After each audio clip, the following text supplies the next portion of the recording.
Imagine the stillness before a storm, the hush in the air, the calm that almost deceives. And in that stillness, you, heart cracked by betrayal, soul worn thin by disappointment, spirit crushed by those you loved the most, sit wondering if God still sees, if heaven remembers, if justice will ever speak your name. They smiled to your face and wounded you behind your back. Their hands held yours while their tongues poisoned your name. The betrayal was not from enemies, but from those you gave your loyalty to. Friends who broke your trust, family who doubted your worth, people who once walked with you now mock you. And in the silence of your suffering, you've wondered, will God restore me in front of them? Will He make it known that I was never the villain they painted me to be? Yes, and not just restore, elevate. For there comes a moment in every divinely ordered life when God turns the tables, not out of revenge, but revelation, not for pride, but for purpose. The same ones who tried to bury your name will have to watch God lift you in ways they cannot ignore, control, or deny. This is not about proving them wrong, it's about proving God right. You were not forgotten, you were hidden, you were not rejected by heaven, you were reserved. And just like Joseph, sold by his own brothers and left to rot in a pit, you too will rise, not in secret, but in plain sight. For what they meant for evil, God has always meant for good. And when God is the one writing your story, even betrayal becomes a plot twist, not the ending. Ask yourself, can a crown be placed on a bowed head without lifting it first? Can light break forth without first piercing darkness? And can glory come without suffering? It is in the very place of your rejection that God is preparing your recognition. Let us now step deeper into the sacred truth. Here are 7 divine reasons why God is about to elevate you in front of the very ones who betrayed you. Betrayal has a way of making us feel as though everything we built is crumbling, that the relationships we trusted, the love we offered, the loyalty we gave, meant nothing in the end. It has a finality to it, like the closing of a door that can never be opened again. And yet, if we take a step back and look at the thread of divine history, we will see that betrayal has never been the end of a righteous soul. It has always been the beginning. Joseph's story didn't start in Pharaoh's palace. It began in a pit, dug by the hands of those who shared his blood. David was not first crowned king in a grand ceremony. He was hunted down by someone he once served with honor. Even Jesus was betrayed by a kiss, and yet it was that very betrayal that unlocked the greatest redemption story in all of time. Could it be that betrayal is not a denial of your purpose, but the spark that ignites it? When someone betrays you, they are not canceling God's plan for your life. They are unknowingly pushing you into it. What they tried to bury was a seed. And seeds don't die in the dark, they grow. But growth begins with pain. It begins with the shattering of illusions, with the shaking of your foundation, and with the breaking of your heart. Why? Because God does not build glory on shallow soil. Your betrayal did not surprise God. He didn't flinch when they lied. He didn't panic when they walked away. He saw it all. And He allowed it, not to hurt you, but to position you, to wean you off the approval of man so He could anchor you in the approval of heaven, to cut you off from poisoned roots so you could bloom freely in the soil of your true calling. Betrayal draws the line between who walked with you for gain and who would have walked with you through the fire. Once that line is drawn, elevation can begin, because now God knows that when He lifts you, you'll no longer look to them to validate it. So if you've been betrayed, rejected, thrown aside, do not call it the end. Call it the beginning of your purification, the beginning of your spiritual strength, the beginning of your destiny unfolding. The enemy thought he could derail you through betrayal, but he only gave God more room to move. He made space where God will now build something sacred, undeniable and unshakable. And when your elevation comes, it won't be subtle. It will be seen, because the same ones who saw you weep will now see you rise. In the moments after betrayal, the silence can be deafening. You want to speak your truth. You want to defend your name. You want to make everyone see what really happened. But something holy restrains you. A divine hush wraps around your spirit, and instead of shouting, you go quiet, not because you're weak, but because something in you knows this battle isn't yours to fight. There is power in silence when God is your defender. There is strength in restraint when you know that the one who sees all will judge all. You see, the world tells us to react, to retaliate, to respond quickly before our reputation is ruined. But God trains His chosen ones differently. He doesn't need you to prove your innocence. He's building something in your soul far greater than public validation. He's building endurance, trust, and the quiet dignity that only comes from walking with Him through the fire. Silence in the face of betrayal is not surrender, it's wisdom. It's faith in action, because to remain quiet when everything in you screams for justice requires a kind of strength that only heaven can supply. It means you've learned that vindication is not earned by shouting louder, but by standing still and letting God speak in His own time. And when He does speak, the volume is thunderous. The clarity is undeniable. Do you not know that every silent tear you shed was collected? Every injustice that you didn't fight back against was recorded? Heaven keeps better records than man ever could. And while others were whispering your downfall, God was writing your comeback. Your silence was the altar where your strength was tested and refined. And now, because you didn't let your emotions destroy your witness, God will not just restore you, He will exalt you. Those who mistook your silence for weakness are about to witness the power that comes from patience. They will be unable to deny the hand of God when they see how He lifts you. Not because you fought your way to the top, but because you let God fight for you. And that kind of elevation comes with a peace that cannot be shaken and a legacy that cannot be stolen. There's a sacred irony in how God works. He doesn't simply restore what was lost. He begins anew, and He does it in such a way that even your enemies become spectators of His mercy and favor. The very ones who thought they could destroy you will be seated front row to watch what they tried to bury come alive, stronger, brighter, and completely out of their control. For when God begins something, no man can block it. And when He chooses to begin with you, after betrayal, after humiliation, after abandonment, it is not just a beginning, it is a revelation. People often assume that if they silence your voice, they can silence your future. They think that if they cast you out, they've also cast out your purpose. But the call of God on your life is not something man can revoke. The betrayal wasn't the end. It was merely the removal of distractions. It was the shaking loose of everything and everyone who couldn't go with you where God was leading you. And now, in the absence of their approval, God is beginning with you in a way that makes it undeniably clear. He alone is the author of your story. Think of Moses, rejected by his own people, driven into the wilderness, thought to be forgotten. Yet it was there, in that hidden place, where God began with him. It was there that God turned a fugitive into a prophet, a broken man into a deliverer. The same ones who doubted Moses would eventually follow him out of Egypt. That's what divine beginnings do. They take what was once discarded and elevate it beyond recognition. Your elevation is not revenge, it's revelation.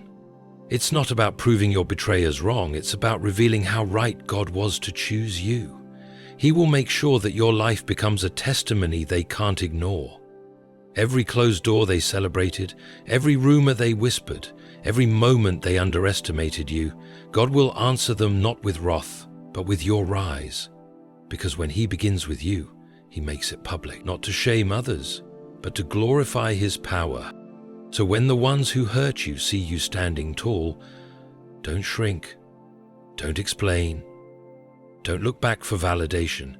Let them watch, let them marvel, let them be confused by the grace that carries you forward. For this is the justice of heaven. Not just to lift you, but to do it in a way that makes your betrayers realize they never had the final word. Only God does. Vindication is not simply about being seen, it's about being healed. It's not just an external display for others to witness. It is an internal confirmation that everything you endured was not in vain. When God elevates you, it is not a shallow act of spectacle. It is a deeply spiritual moment where He restores the broken places inside of you while showing the world that His hand was always upon you. But because you see, betrayal wounds the soul in places that apologies cannot reach. It's not just the loss of relationship. It's the loss of innocence, of trust, of the belief that love was mutual. You start to question your own discernment, your own worth, your own identity. And slowly, if not carefully guarded, bitterness and despair try to take root. That's why divine elevation is so important. It is God's way of whispering to your heart, I saw everything, and I am here to make it right, both in you and around you. This is why God doesn't just lift you into positions or platforms. He lifts you into peace. He elevates your soul before He elevates your circumstances. You begin to feel the weight of betrayal fall away, not because they said sorry, but because God said enough. You begin to believe again, not because people changed, but because God breathed truth back into your spirit. This is true vindication, not the applause of men, but the healing of heaven. The way I'm sorry is true, but it's the way I'm wrong. And when that inner elevation happens, it becomes visible. People see a light in your eyes again. They see the strength in your voice. They see the grace in your steps. What once was broken now shines with clarity and purpose. They can't explain it, but they feel it. Something divine happened to you, something holy. And though they may never admit it aloud, they know God has vindicated you. Those who betrayed you expected you to grow bitter, not better. They expected your heart to harden, your spirit to wither. But elevation flips the script. It proves that pain didn't win, grace did. That shame didn't bury you, God's truth resurrected you. And the most powerful part, you no longer need their understanding. The peace you carry is louder than their silence. This is God's way. He prepares a table for you in the presence of those who wronged you, not as a punishment to them, but as a declaration that your story was never in their hands. It was always in His. And now, the elevation is not just a turning point in your life, it is a holy declaration from heaven that you were never forgotten, never forsaken, and never finished. In a world that applauds retaliation and rewards revenge, it is no small thing to keep your heart pure, especially when betrayal pierces the soul, when trust is shattered by those you once sheltered in your affection, when love is repaid with deception. The natural instinct is to build walls, to strike back, to become like the very people who caused your pain. But you didn't. You chose a higher path, the narrower road, the one lined with restraint, with mercy, and with the quiet endurance of the righteous. And heaven has taken note. God does not overlook the one who suffers in silence, but chooses not to retaliate. He watches the soul that resists bitterness when bitterness would be justified. He sees the one who could expose, but instead covers, who could condemn, but instead praise. The heart that remains pure through adversity is a heart prepared for elevation, not because it demands it, but because it can be trusted with it. You must understand that betrayal isn't just an attack on your reputation. It is a test of your character. It challenges not just your emotions, but your essence. Will you harden your spirit to protect yourself, or will you keep your heart open, soft, available to God? Most people fail this test. They let the poison of the betrayal seep into their identity, turning them into a reflection of the very pain they endured. But you, your purity held. Your heart remained grounded in love, even when everything around you screamed for vengeance. This is why God is about to honor you, because He can use a clean vessel, because He lifts the one whose hands remain unstained, even when given every reason to retaliate. The purity of your heart is not weakness. It is a sign that the Spirit of God has done a deep work in you, pruning what doesn't belong, removing the infection of bitterness, cultivating humility in secret. And now, that heart is ready to be seen. Your elevation will not come as a result of strategy or strength. It will come as a result of sincerity, of a heart that remained aligned with the character of God, even when surrounded by the chaos of man. He is about to lift you in such a way that even your enemies will know it wasn't your power, it was your posture. The posture of surrender, the posture of obedience, the posture of a pure heart. And here is the most beautiful part. God will lift you without you needing to campaign for it. You won't have to prove your innocence, announce your success, or explain your healing. The favor on your life will speak for itself. The light in your spirit will testify louder than any defense. The purity you preserved in pain will become the platform God uses to raise you in peace. That is how heaven honors the pure-hearted, not with noise, but with undeniable presence. The purity you preserve in peace. When God restores, He does not return you to where you were, He takes you beyond it. Restoration in His hands becomes transformation.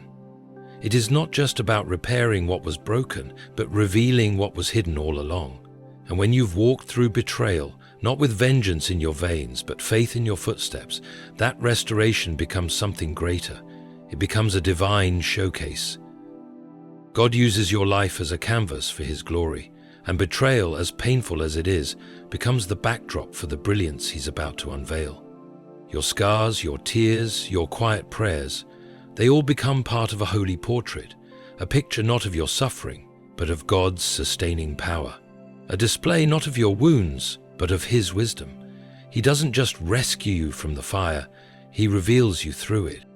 And the ones who betrayed you, the ones who thought your story had ended in shame, they become witnesses to the glory of God rising from the ashes of what they tried to destroy.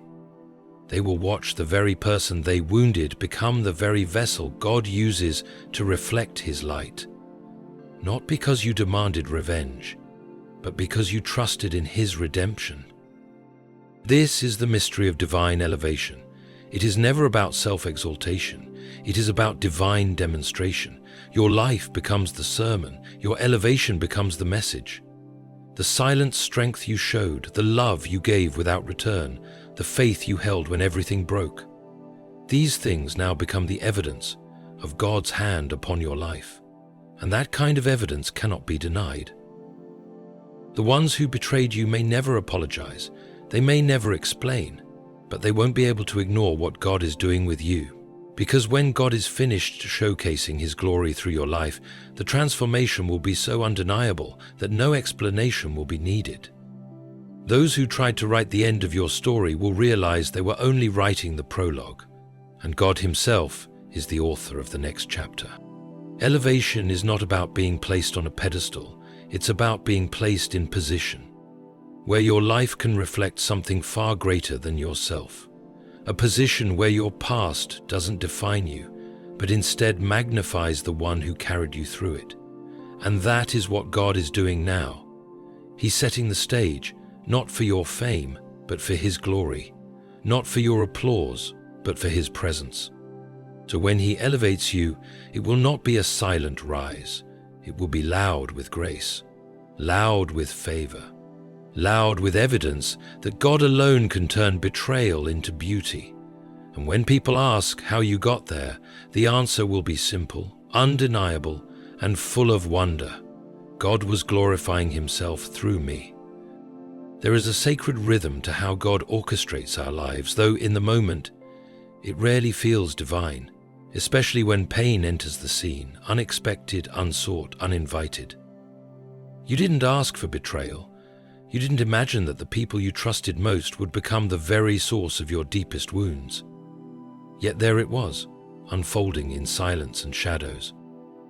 They walked away, they lied, they discarded, and you were left staring at the ruins of something you never thought would fall apart. But what if I told you the very place of that pain, the exact location where you were stripped of your dignity, misjudged and dismissed, is the same ground where God is preparing to reveal your calling? What if you've been looking at a grave when heaven is looking at a stage. Pain doesn't cancel purpose, it awakens it. And more often than not, it reveals it.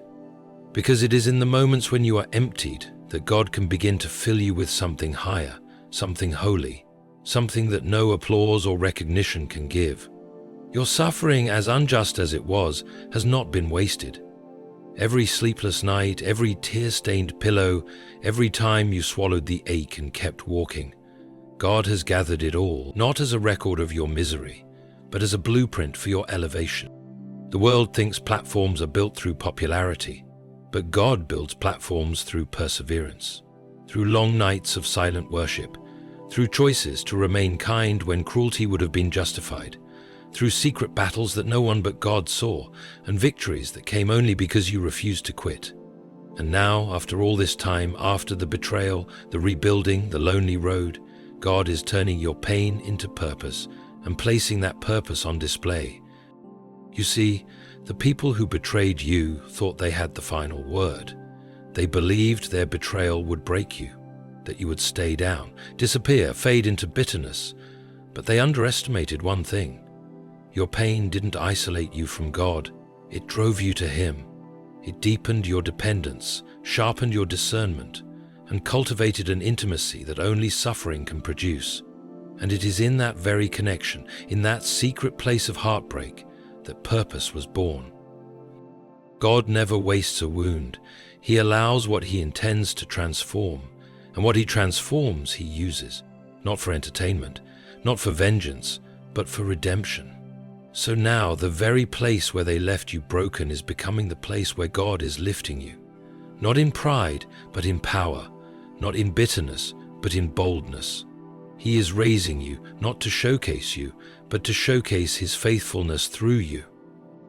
And make no mistake, those who watched your downfall will witness your rise, not to shame them, but to humble them, to make it undeniably clear that the one who saw your tears has answered, that the one they mocked for not helping you has now honored you, and the irony will not be lost. The stage they tried to remove you from is now the one God is placing you on, and this time it cannot be taken away. Purpose birthed in pain is the kind of purpose no man can stop. It is deeply rooted, not in ambition, but in surrender. It doesn't seek spotlight, it carries light. And the elevation that comes from such purpose is not loud in ego, but thunderous in impact. It heals others, it points to God, it carries the fragrance of suffering turned into sacredness. And that is the kind of purpose you now walk in. And that is the kind of purpose you now walk in. But remember this, before the stage of purpose, there was a stage of pain. And that stage mattered. It mattered because it prepared you, because it refined you, because it introduced you to the God who doesn't just sit high and look low, but who walks with you in the valley of betrayal, holds your hand through the silence of injustice, and whispers identity when others scream lies. You didn't just survive that stage. You were shaped by it. So don't despise it. Don't wish it away. The betrayal that tried to destroy you was the divine ingredient that made you unshakable. And now, when you speak, you won't speak from theory. You'll speak from truth, from experience, from fire-tested faith. And that kind of voice, the voice that has bled and healed, is the voice God uses to change the world. That's why He is lifting you now, because you didn't shortcut the process, because you let the pain mold you instead of mangle you, because you kept walking when quitting would have made sense, and because now your life is no longer about proving anything to anyone. It's about fulfilling a mission heaven wrote long before they broke your heart. So stand tall on that stage, not with arrogance, but with gratitude, with humility, with reverence, because this moment is not just about your elevation. It's about God's faithfulness being written across your life like a banner, and when others look, they will not be able to deny it. They'll see you standing, speaking, shining, and they'll know, this is the one we betrayed, and yet God lifted them. There is something holy about the people God chooses to elevate after pain. They don't walk with the same arrogance as those who climbed by ambition. They walk with quiet authority, Because they remember the pit. They remember the nights they cried themselves to sleep and woke up to fake smiles in rooms where loyalty was betrayed. They remember what it felt like to be forgotten, misjudged, and discarded by the very ones they once prayed for. And because they remember, their elevation doesn't inflate them, it humbles them. This is why your rise will not look like the world's version of success. It won't be loud in vanity. It won't be shallow in pride. It will carry a fragrance, an unmistakable scent of God's fingerprints. You'll walk through doors you didn't knock on, sit at tables you never campaigned for, be given opportunities that should have gone to someone with more connections, more favor, more applause. But God chose you because it was never about your ability. It was about your heart, and your heart proved faithful through betrayal. Purpose born through pain becomes magnetic, not because it tries to be, but because others can feel it. When you speak, people will listen, not because you're eloquent, but because there's a weight in your words. A weight that can only come from someone who walked through fire and didn't lose their worship, who was bruised but still blessed, who was rejected but still radiant with grace. You become a testimony, living proof that betrayal doesn't define you, that pain doesn't bury you, and that God still writes the final chapter. And what about those who betrayed you? Those who thought they succeeded in ending your influence, your confidence, your calling? They will watch and wonder, not in envy, but in confusion. Because the version of you they thought they destroyed has disappeared, and in your place stands someone stronger, deeper, and far more powerful than they ever imagined. They will not recognize the person you've become, because they never took time to know the depth of who you were, but God did. The elevation He's giving you is not a performance. It's a proclamation. It says to the heavens and the earth, this one belongs to me. And what they've suffered was not in vain. God is not just putting you on display, He is making an announcement. That purpose always wins over pain, that faithfulness is never wasted, that the pure in heart will see God and be seen by others. You thought you were overlooked, but you were being prepared. You thought the silence meant you were forgotten, but it was the hush before heaven's unveiling. And now, the stage of your pain becomes the stage of your legacy. You won't just inspire, you'll restore others. You won't just teach, you'll heal. You won't just speak, you'll carry the weight of divine authority. Because this is not just your moment, it's God's masterpiece being revealed through your life. So now here you stand, not broken but built, not silenced but steadied, not forgotten but favored. You endured what most could not, and you held your peace when others expected your collapse. You were betrayed, yes, but not abandoned by heaven. And that betrayal did not end you. It introduced you to the deeper work of God within you. It was the beginning, not the end. The setup, not the setback. The path to the platform, not the fall from grace. Everything they did in secret is now being answered in public, not with vengeance, but with vindication, not with pride, but with purpose, not with rage, but with revelation. God is not just restoring your name, He is elevating your life, and He is doing it in the presence of those who once celebrated your downfall, not to shame them, but to show them what grace can do with a heart that refuses to grow bitter.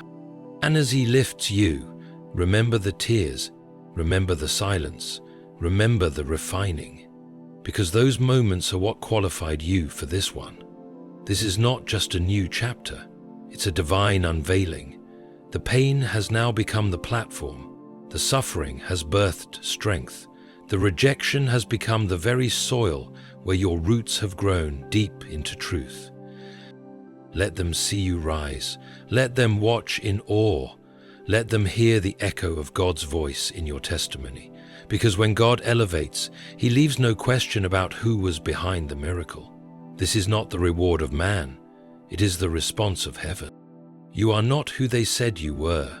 You are who God always knew you were becoming, and now your time has come. He is about to elevate you, in front of those who betrayed you, and there will be no doubt. It was God.